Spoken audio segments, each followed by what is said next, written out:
Hello everyone, my name is Irina and today I'm going to show you how to create a floating fringe in Style3D.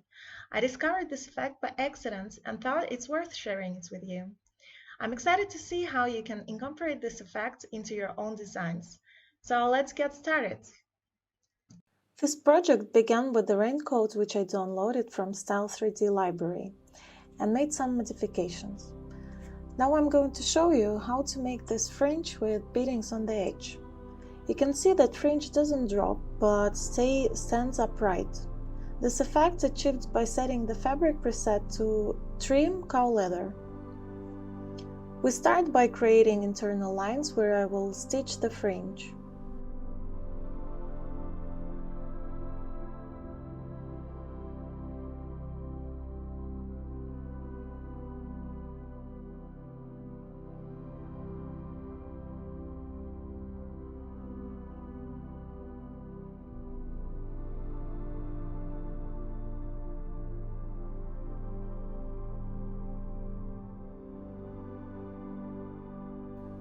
Then I create a rectangle.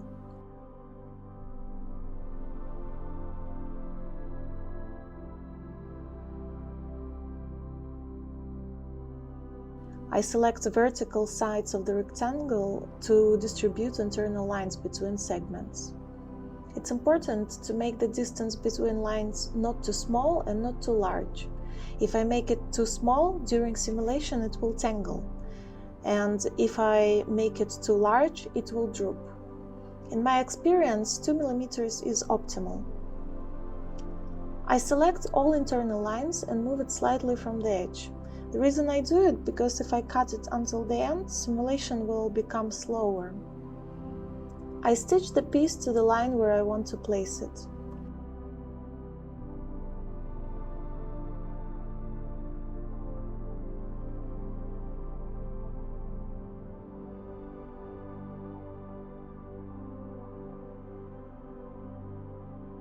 And then I simulate to make sure it's in place.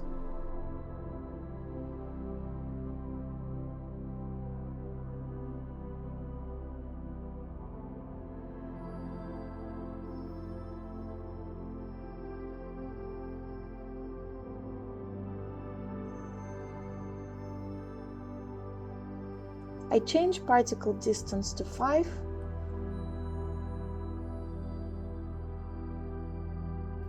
Now I can cut the lines and simulate it again.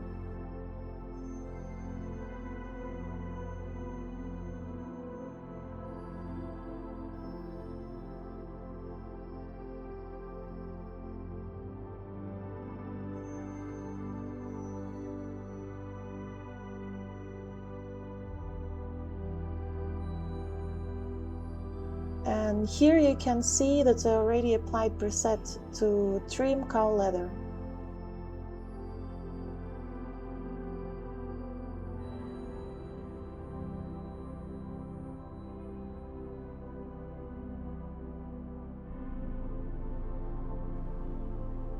I decided to make a piece a bit more narrow, so I draw a line, select cut and delete a piece.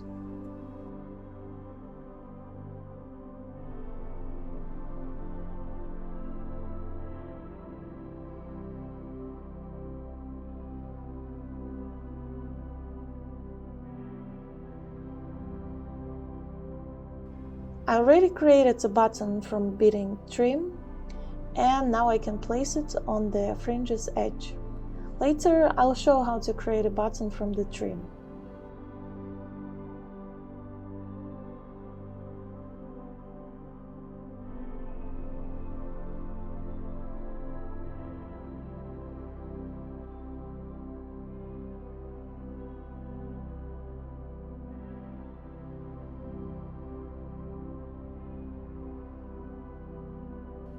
Ensure the button's weight is minimized so it doesn't weigh down the fringe.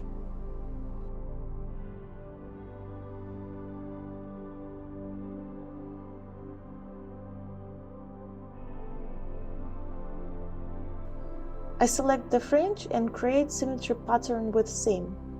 I move it to the correct position and simulate.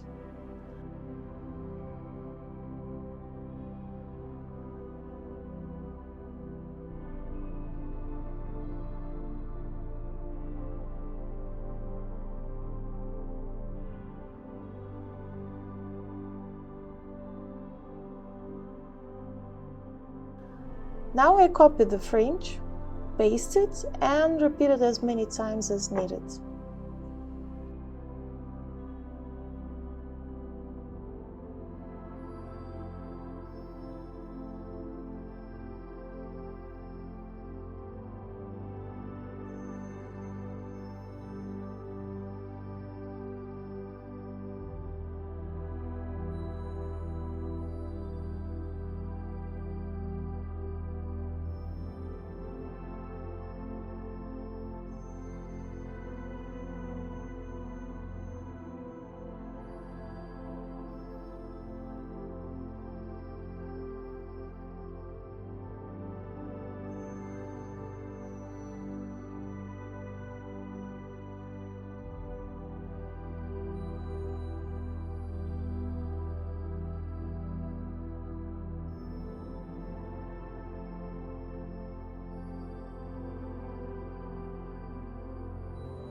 When one side is done, I select all the fringe pieces and create symmetry pattern with seam.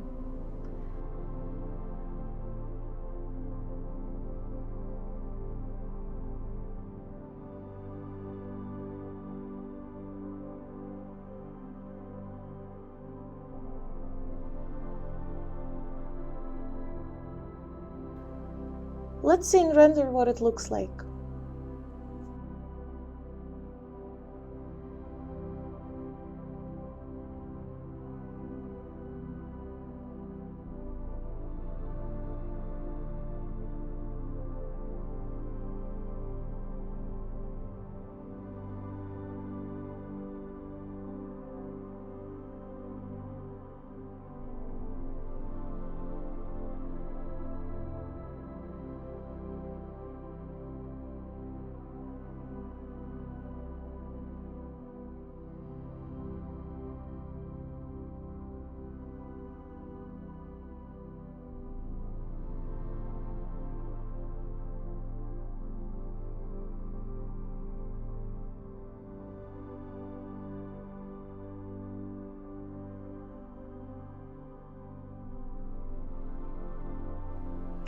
I want to add more fringe, so I repeat the same manipulations again.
Now I want to create a mask. It doesn't need to be perfect, as I'm going to adjust it later when it's already on the head.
I deactivate the rest of the garment before simulation so it doesn't interact with the mask.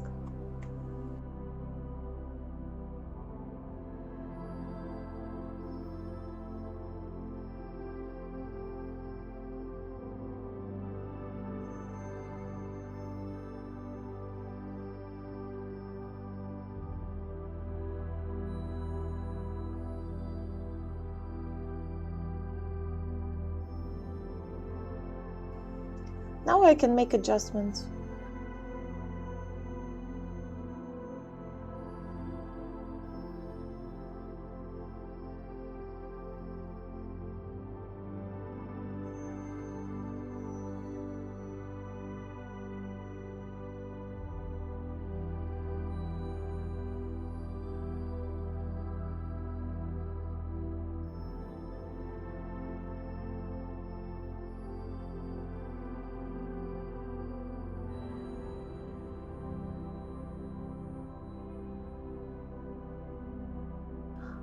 I changed the fabric preset to knit swimming cloth as it's a very stretchy material.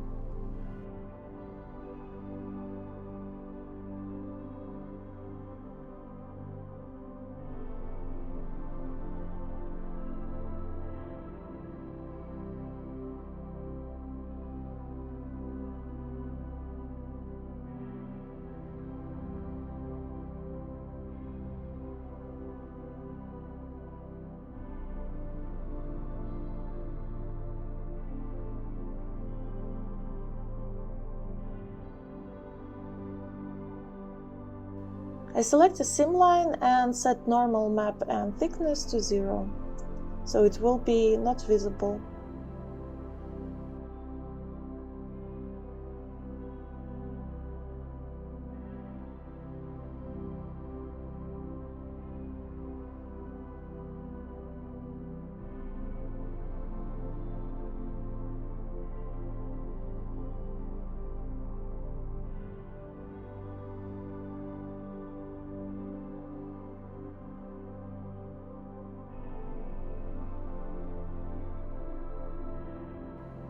I'm going to use fabric from V-Mod.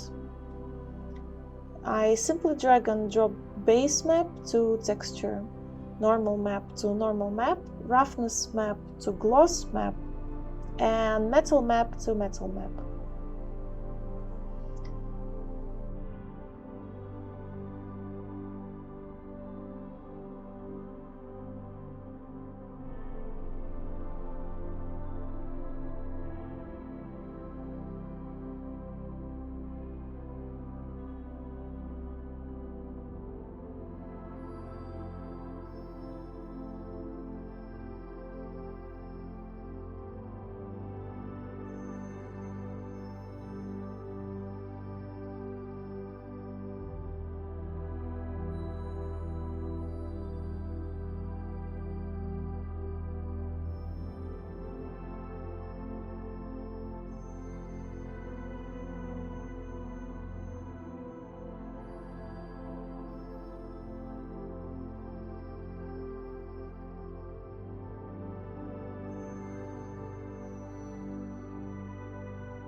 Now I will show you how to make beading stitch line from the trim.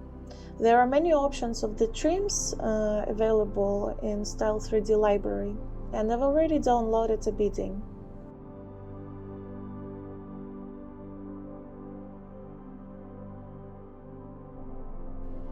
I click on it and smartly convert to top stitch.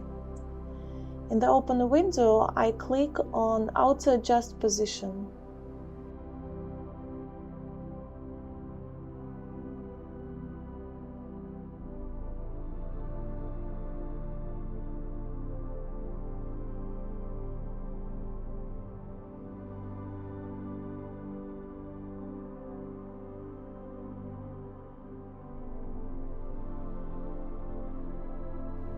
Now it's added to my top stitches. I can change the color and size.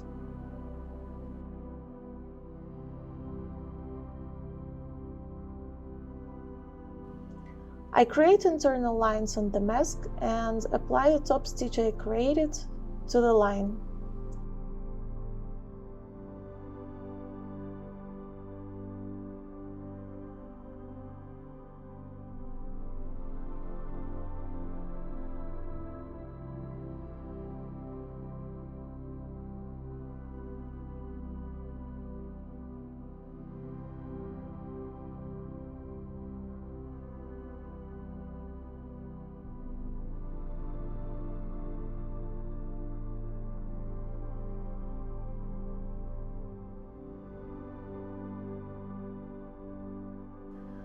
I can adjust the width, length, and space between the beadings, but I cannot change the height. So I want to check if it will look better with buttons.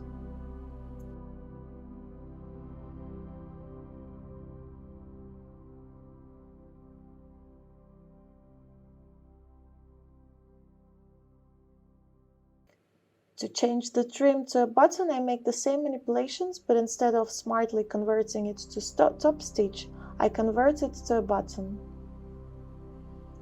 With the button tool, I click with the right mouse button on the line and add number of buttons.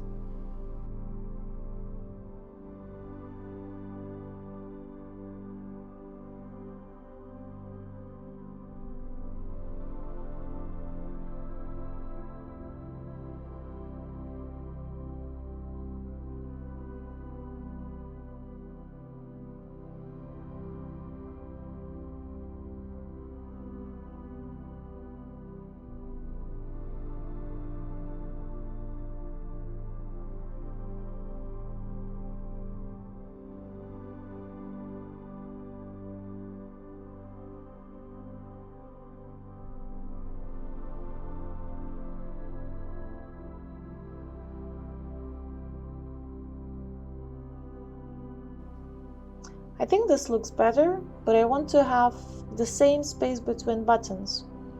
So I need to choose custom interval and change number of buttons. Since the length of the line is different, it will be different number of the buttons on each line.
When one side is ready, I select all the buttons and duplicate it on the symmetrical side.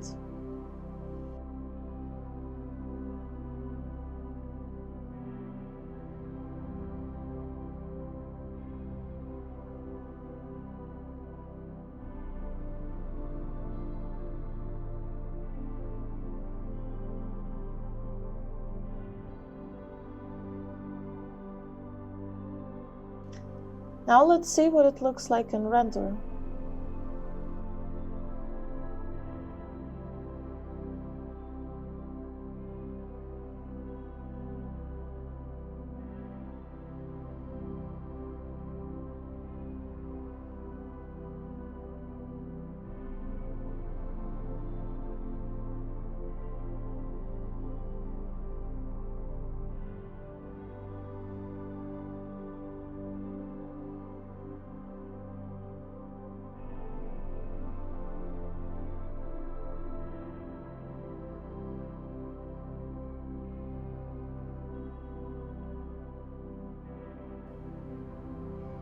Now I want to change her shoes. I think these boots will match this outfit better, but I want to change the fabric.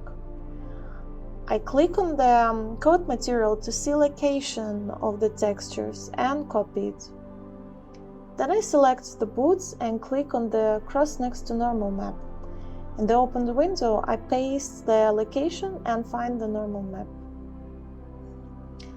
I change the size of normal map and put the strength to max.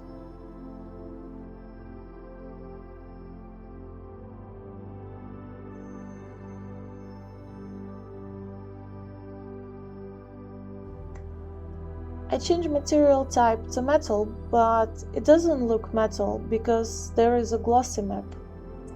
So I need to delete it.